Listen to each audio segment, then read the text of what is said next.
I am the Tofu Golem. Please enjoy the video. You start by confirming the AirPods are connected to the iPhone or iPad. Make sure Bluetooth is on and the AirPods show as connected.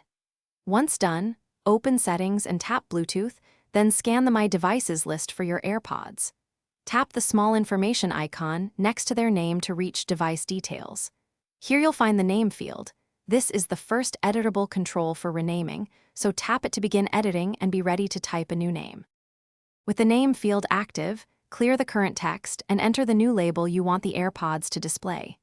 Use the keyboard for letters, numbers, symbols, or emoji. This is purely cosmetic but helpful for quick identification. After typing, press Done or Save on the keyboard so the device commits the change. Make sure the AirPods remain connected while saving. Once the name updates, the new label appears in Bluetooth lists across the connected Apple ID devices linked via iCloud. Finish by checking that the renamed AirPods show the new label in Bluetooth settings and on other devices using the same Apple ID. If the name fails to persist, first toggle Bluetooth off and on or disconnect and reconnect the AirPods. Next, restart your iPhone or iPad to clear transient issues. If problems continue, reset the AirPods to factory settings, repair them to your device, then repeat the renaming steps. This reset often resolves stubborn sync or cache problems that prevent saving.